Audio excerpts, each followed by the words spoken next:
Hello and welcome to Haywire34. Today is week 12 and our final week. Wow. Thank you so much for having been on this journey with me. I really appreciate you coming from the beginning to the end. Thank you, thank you, thank you. And I hope you've enjoyed it. And I hope you will enjoy the last two chapters, which we're going to listen to now. Starting with chapter 33. 3 days had passed since the revelation of the extramarital affairs. Once again, Gretchen found herself sitting in her car in the hospital parking lot. Unlike previous days, she summoned the courage to go inside and face Mick. The feelings of guilt, hurt, and uncertainty still lingered, but Gretchen knew that avoiding the situation would only make things worse. As she stepped out of the car and made her way towards the hospital entrance, she steeled herself for the difficult conversation that awaited her. The hot summer breeze prickled her skin, mirroring the unease caused by her conflicting thoughts. With each step, Gretchen reminded herself that their relationship was worth fighting for, and that healing could only begin with open and honest communication. As she entered the all-too-familiar halls of the hospital, Gretchen took a deep breath, gingering herself up to face whatever lay ahead. Reaching the door of Mick's room, Gretchen paused. "Come on, you can do this," she whispered to herself. She knew this moment would be pivotal in determining the course of their relationship, and she wanted to approach it with as much composure as she could muster. Finally mustering up the courage, Gretchen knocked gently. Upon hearing Mick's invitation to enter, she stepped inside. Their eyes met, a mixture of anxiety and hope swirling between them. As she moved closer to his bedside, she could feel her eyes welling up with tears. "I mustn't cry," she repeated silently to herself with each step. As Gretchen finally reached Mick's bedside, the weight of her love for him, coupled with the betrayal and hurt she felt, created a storm of emotions that she could no longer contain. The dam of feelings that she had been trying to hold back broke, and the tears streamed down her face. Gretchen fought hard to stop the tears, but she couldn't wipe them away fast enough. None of this was part of the plan. It added to her frustration. "I love you so much, but I hate you so much right now," she blurted out, her voice trembling as she spoke. Gretchen slumped onto the chair beside Mick's bed and began to weep. Having never seen his wife so overwhelmed by emotions or cry like this, Mick was taken aback. His heart ached to see Gretchen like this. Filled with a deep sense of remorse for causing her such pain, Mick hurried out of bed and, kneeling in front of her, cradled Gretchen. "I took things too far. I'm sorry," he told her. "I wish I could take it all back." Gretchen's voice was barely above a whisper. "I wish you could too, but I can't unknow what I know now." Mick smiled sadly. "I lied to you, darling." "We both lied by omission," she replied. Mick shook his head. "You don't understand. I never had an affair," he told her. "I love you too damn much." Gretchen froze, trying to process his words as the tears ceased in her eyes. Leaning slightly away from him, she muttered, "You never had an affair." "I never had an affair," he clarified. "But I almost did," Mick interrupted, his gaze never leaving Gretchen's. "We arranged to meet on that Sunday when Auntie Bimble was round at Hector's and Penny's cooking. That's why I was so late. But I couldn't go through with it," Mick admitted. "I loved you too much." Gretchen stared, transfixed by his confession. "I didn't like you very much, but I loved you. I'm in love with you, Gretch. I wanted you, Gretch. Mean and cold as you had become, I still wanted you."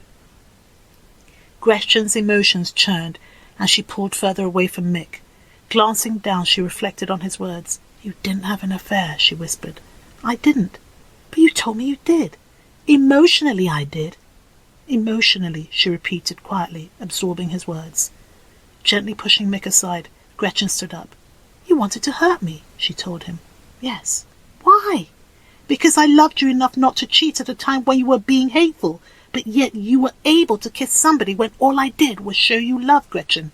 Mick, you sat in this very chair, Gretchen, and you told me that at a time when you wouldn't come near me, you chose somebody else, a madman for that matter. You broke my heart for a nutter." Mick stressed, his hurt and anger surfacing. Mick stood up. "And then, because of your lack of judgment, Gretchen, our sons were put in danger, and I could do nothing to protect them." "I know you couldn't. No one could," Gretchen reasoned.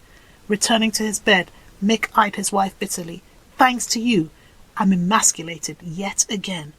Mick! So yes, Gretchen, I wanted to hurt you, Mick concluded, his voice steeped with hurt and frustration. Mick's words hit Gretchen hard. She felt her chest tightening with the pain and guilt for her actions. She had never seen him so hurt, so angry, and it was all because of her choices. Tears welled up in her eyes again as she struggled to find the right words to express her regret. Sitting down beside him on the edge of the bed, Gretchen tried to embrace him, but Mick climbed into bed, putting some distance between them. "Don't, Mick, please," she pleaded, her voice trembling. "I'm so sorry for what I've done and how I've behaved over the past few years." The memories of her words and actions in the years since the loss of his business flooded back to Mick. "I financially carried us, and very comfortably too, when you were starting up, Gretch." "I know you did. And even after that, Gretch." "I know. I never belittled you, Gretch." "Mick, please. Whatever I have is ours. It always has been." "I know," Gretchen admitted. "You don't have to remind me. I feel that I do, Gretchen." "You don't, Mick. I've behaved very badly. Very badly, Gretch. Very badly indeed," Mick repeated sadly. "I know. I was selfish and foolish, but it was never about the money." "Come on, Gretch," Mick spluttered angrily. "That's all you ever go on about." "I know what I said, Mick, but it's never been about the money." "You're right." "Honestly," Gretchen told him, "when you lost the company, you clammed up and wouldn't discuss things with me. I let you and the boys down, Gretch. I felt awful for having done so. But it wasn't your fault, Mick. I felt like it was, and I felt like you thought so too. But I didn't. I was the only one whose business didn't survive the lockdown. There were many others in the same boat, Mick. Not in our group. Oh, Mick, why didn't you share all this with me at the time?" "I couldn't. You were judging me." "I wasn't. I felt you were." "What did I do or say in the beginning to make you think that I did?" "I don't know. I just did," Mick confessed. "I felt like the boys were the only ones in the house who loved me the same as before." "Oh, Mick," Gretchen cried, "this is so sad." "I know." "No, you don't," Gretchen told him. "You excluded me. It took me right back to how I used to feel as a child. You and the boys were a team, just like my parents always were, and I was again the outsider."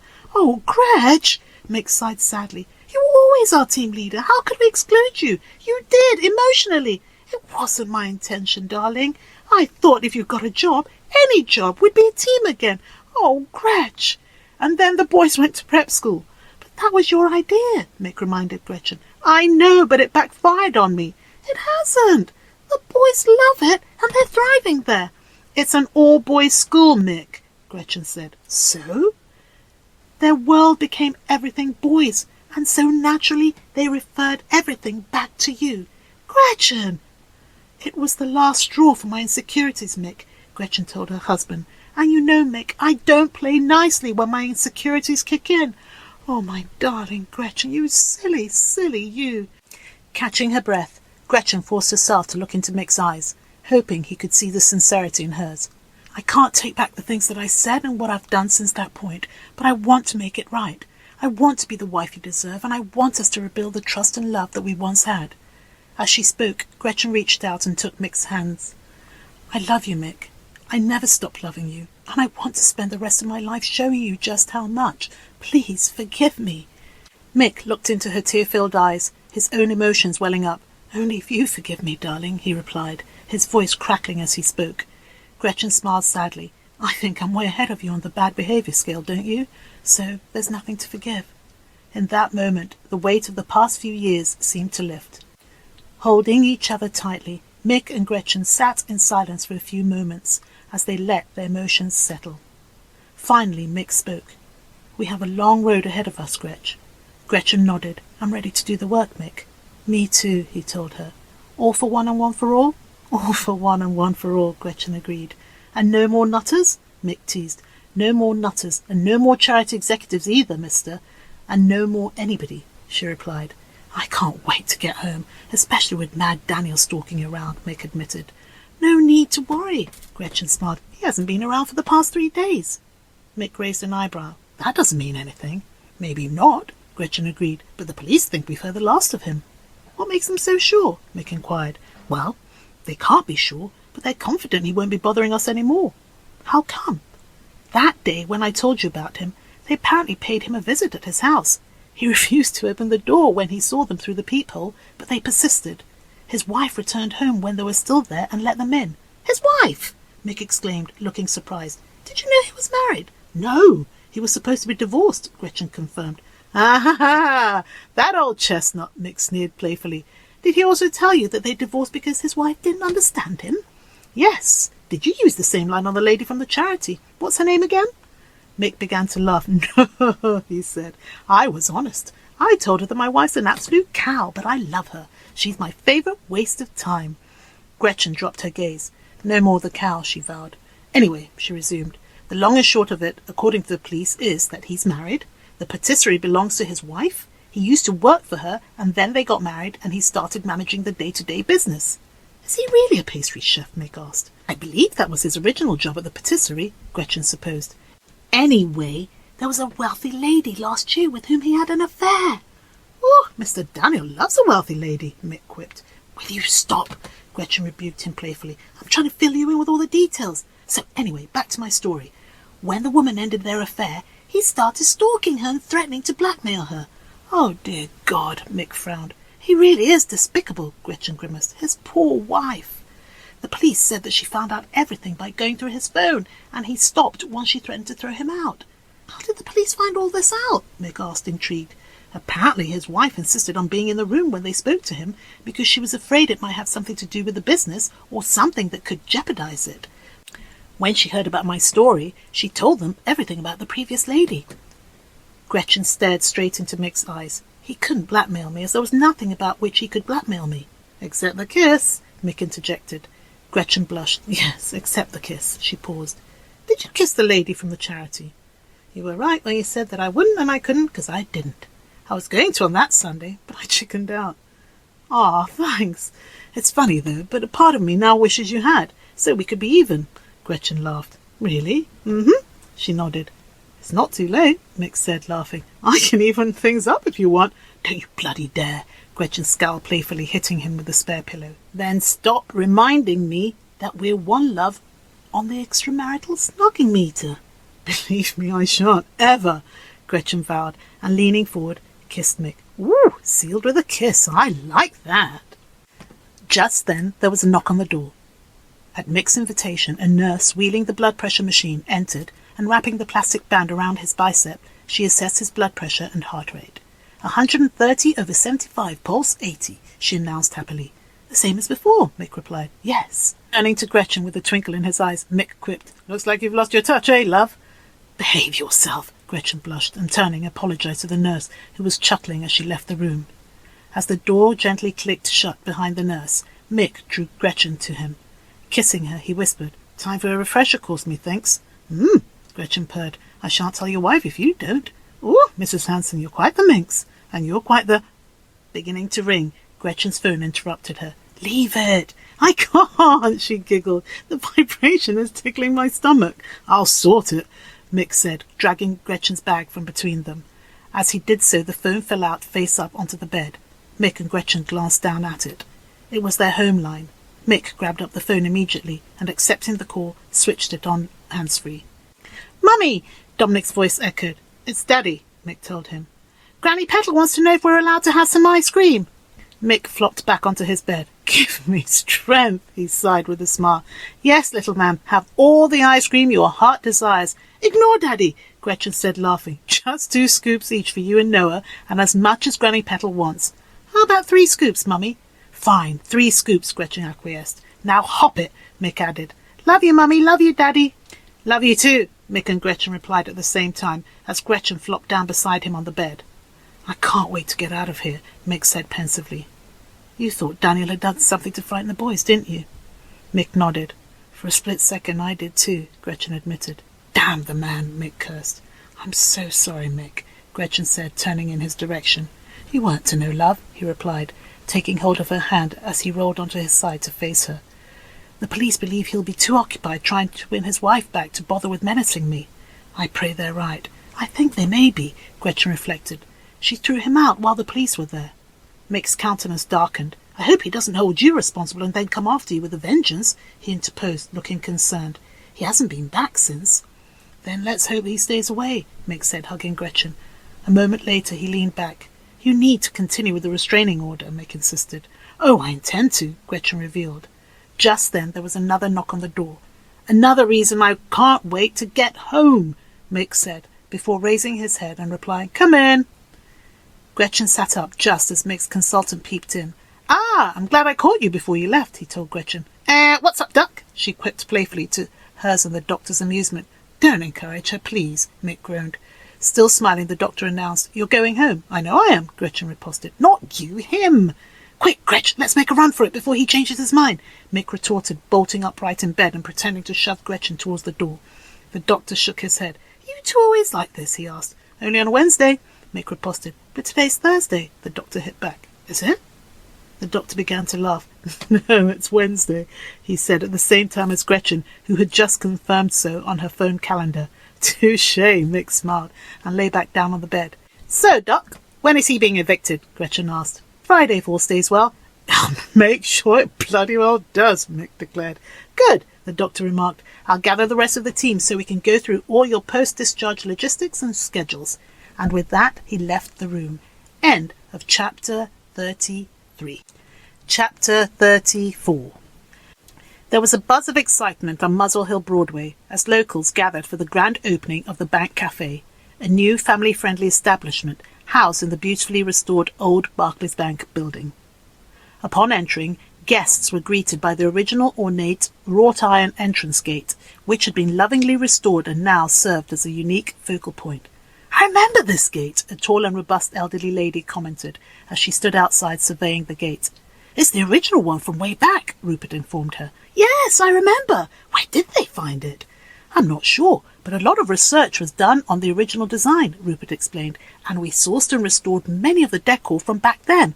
Come in," he encouraged her. "You won't be disappointed." "No, come in, please," Rupert implored. "It'll be wonderful having someone with your taste and knowledge as our decor critic." "Oh, don't be silly," the woman chuckled. "Please, you'll be a treasure at our table," he told her. "My sister-in-law Sally Ann is an interior designer, and she focuses a lot on restoration work. In fact, she did all the interior here." "Clever girl," praised the old lady, peering in with admiration. "It's simply astonishing what she's done with the place." As she spoke, Rupert signalled for Sarah, who rushed over. "Are you the designer?" the woman asked Sarah. "No, my sister Sally is." "This wonderful lady recognised the old gate," Rupert told Sarah. "I thought it'd be nice for her to sit with the family so she and Sally can chat."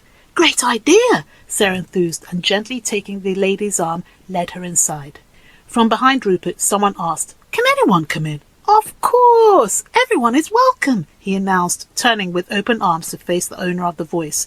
"It's exciting," someone else declared among the increasing sea of faces at the gate. "It's locally owned, I hear," she announced. "Yes," someone else piped up. "I hear that baker from round the corner is one of the owners." "Which baker? Dunn's?" "No, the lovely Iranian fella round the corner." "Ooh," another voice cooed. "I like his stuff. Not too much sugar. You know what you're getting with him." "It's like his shop says, the baker. No frills and additives with him," someone else piped up. "Yes, you know what you're getting with him," a shrill voice echoed. The crowd laughed. Rupert beckoned them in. "He's inside with many new treats," he told them. "Plus, it's warmer in there than it is out here." "Are you the manager?" a lady in gym wear and a long black quilted coat asked Rupert. "No, unfortunately not. I'm not clever enough for the job," Rupert smiled. "I'm one of the owners and the resident dog's body." "Are you Sarah's husband or one of the friends?" the woman in gym wear quizzed. "I'm the husband," Rupert replied. "And you are?" "We go to the same gym," the woman blushed. "Sarah mentioned that her husband and a group of friends were joining forces with Ali to start a cafe restaurant." "Yes, we have," Rupert said, visibly crossing his fingers. "Thanks for coming to support us." "Well," the woman hesitated. "Sarah's inside and she'll be disappointed that you came this close and didn't pop in," Rupert urged her. The woman motioned to her attire.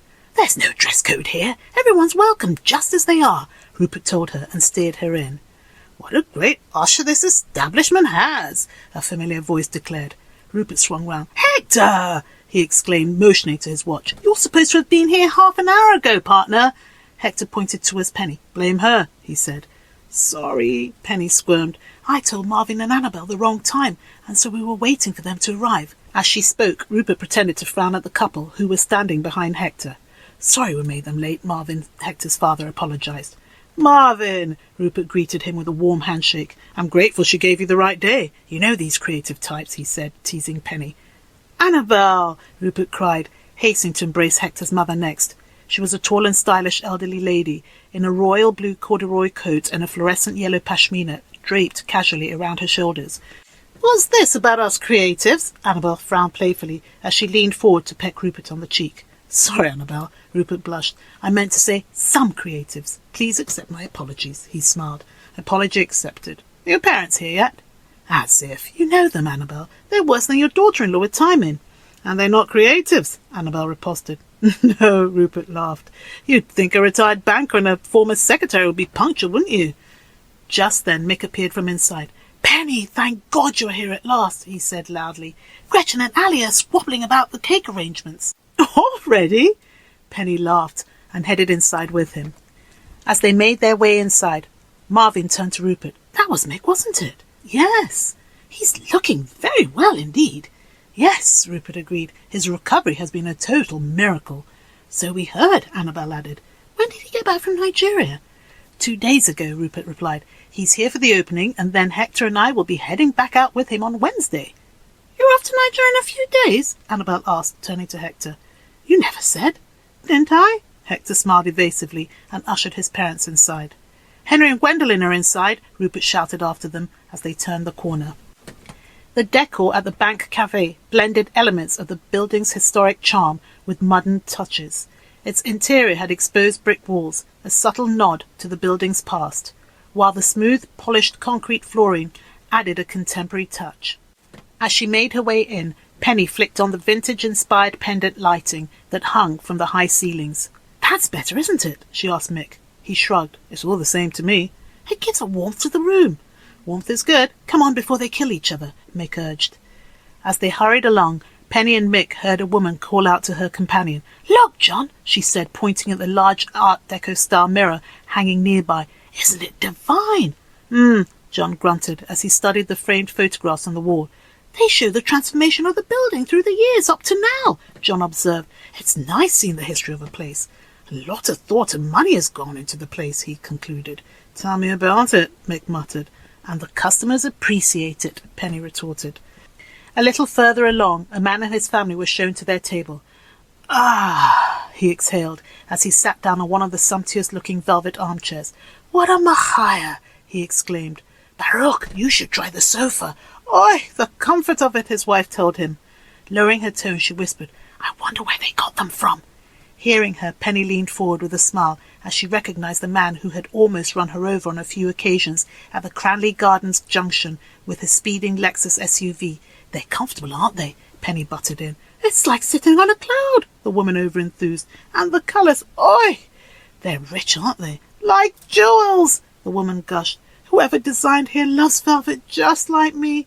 I wish they could design my house for me."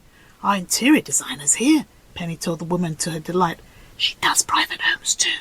"No!" her husband cut in. "No what?" the wife demanded. "No meeting the designer." "It's only to say well done, Baruch," his wife explained. "That's the problem," the man said to Penny. "It's always only a chat." Okay, his wife conceded with a conspiratorial wink to Penny, and then turning to her husband, she began to point out the potted plants and fresh flowers in mismatched vases that were strategically placed throughout the cafe. "See, they appreciate the detail in the decor," Penny reiterated to Mick as she followed him into the main area of the cafe. Just then the aroma of freshly brewed ground coffee, which permeated the room, filled her nostrils. Penny inhaled deeply. "I'm not a coffee drinker, but that smell, wow! It's got me wanting to have a cappuccino or one of Gretchen's expertly crafted lattes." "They're really nice. I've already had 2, Mick confessed. "No wonder you're looking wired," Penny laughed. "Talking of wired, are Fabrice and Maisie here yet?" "Yes," Mick laughed. "That's why Gretchen's so jumpy. She's worried about what they may get up to." "I like them," Penny remarked. "So do I, but they're not our parents." As he spoke, Mick motioned to a table where a woman was frantically waving. "Good to see you, Maisie," Penny said, waving back. "I'll be over in a minute." She turned to Mick. "Have you seen that polka dot cape she's wearing? Oh my God, I want one. I love the clothes she wears." "Yes, she's very stylish," Mick observed. "I'd love to be like her when I'm old." When you're old, Mick retorted, beginning to laugh. We're old already, love. Speak for yourself, Penny snapped. I'm only 51, 1 year younger than Gretch, your wife. Oh, I thought you were less than 50. Nice save, Penny said, eyeing him. The pair were now at the centrepiece of the cafe, which was an impressive wooden bar, repurposed from the original bank teller's counter. Behind the bar, Gretchen had written the menu for the day in handwritten script on a large chalkboard. Noticing Ali's baked goods displayed on an antique cake stand on the bar, Penny asked Mick, "At least what they were arguing about?" He nodded. "Yes, but they're out now, so I suppose Ali won." As they laughed, Thelonious Monk's Don't Blame Me began to play in the background. Penny's eyes widened with delight. Ah, Thelonious! Were we right or were we right, Mick? We were very right, my dear Penny, he agreed, high-fiving Penny. Our playlist works. Yes, nice lighting, great surroundings, good music, and the smell of great food. A winning combination, I'd say. Our diners seem to think so, Mick noted as he surveyed the faces of the diverse crowd of families, friends, and curious passers-by, filling the cafe with their laughter and conversation. Suddenly, an unmistakable laugh rang out from the kitchen. Penny smiled. "And let's not forget Auntie Bimbo," she said. "Us clubbing together and getting a place was her idea." "She's a good egg," Mick smiled. "Who's a good egg?" Sarah's voice interrupted. "Auntie Bimbo," Penny explained. "Oh, God, yes. She's the best. Without her suggestion, there wouldn't be any of this. That's what Mick and I were talking about." "This really is a pinch-me moment," Sarah whispered. "Look at the place. Look at the turnout." "It's much better than I expected," Mick admitted. "Rupert's doing a sterling job of getting them in." "I know," Sarah agreed with Penny. "I've had to go and let him know that we're at maximum capacity." "Gosh, who'd have thought it, eh?" Penny marvelled. "Yes, life, eh?" Sarah mused. 6 months ago, I was an accountant with a husband who just lost his job, and I was at death's door, Mick added. "And here we all are now. You're a trainee teacher, as well as all of us being part owners of the coolest joint ever," Penny remarked. "And Mick the Cutlass is taking Nigeria by storm." "Mick!" Gretchen's voice interrupted. "You're due on now." "I know. Where's Dominic?" "At the table with the rest of the kids," Sarah answered Gretchen, as her niece Ophelia bounded over. "Coming to our table, Auntie Penny?" she asked. "Sure." "No, darling, she can't right now," Gretchen cut in. "Auntie Penny's supposed to be making an announcement." "Can I come with you?" Ophelia asked Penny. "Yes, and you can help me with the announcement." "She's too young," Gretchen objected. "She'll be fine," Sarah said, ushering her excited niece off with Penny for a practice of what she was going to say. Moments later, the little girl, holding Penny's hand, stepped onto the stage in the corner, where a baby grand piano stood, ready to be used to entertain guests with live jazz and classical music performances during special events. "Ladies and gentlemen," Penny began. "Thank you for your support on our launch," Ophelia followed. "It's time for some entertainment," Penny added. "So please welcome Uncle Mick and Dominic!" Ophelia finished off to the cheers of the guests as Dominic and Mick came on stage with their guitars. "That was very well done, Ophelia. Thank you," Gretchen praised the little girl as she came off stage. "It was a crowd pleaser. Good call, Penny," she told Penny. On stage, Mick and Dominic faultlessly played and sang a medley of gentle acoustic ballads written by Mick, and which rendered the audience silent, save for the odd whispers of, "He's very good, isn't he? And he's so young." At the end of their repertoire, Hector came on stage. "As Ophelia said before, thank you ladies and gentlemen for your support. We really appreciate it. We would now like to officially christen the Bank Cafe with a toast with you all. We will be coming round with a free glass of champagne or Irish coffee for you." "Not for the children, of course," Rupert's voice shouted from somewhere out of sight, to the amusement of the customers. When all the drinks were served, Gretchen, Mick, Penny, Ali, Sally, Sarah, Rupert, Dominic, Noah, Cassie, and Ophelia joined Hector on stage. "To the success of the Bank Cafe," they toasted loudly. "To the Bank Cafe," their guests responded. "And please remember to tell everyone you know that the best cafe in town is open for business." Yay! Ophelia, Noah, and Dominic rounded off to the delight of their guests. The end. A huge thank you and a huge congratulations to you all for staying the course. I appreciate it so much. No questions today, but actually, yeah, one. Did it end how you thought it would? I'd love to know. And any other comments you have, feel free. Take care, and thank you so much once again for coming on this journey with me. I really appreciate it. Take care. God bless. Bye-bye.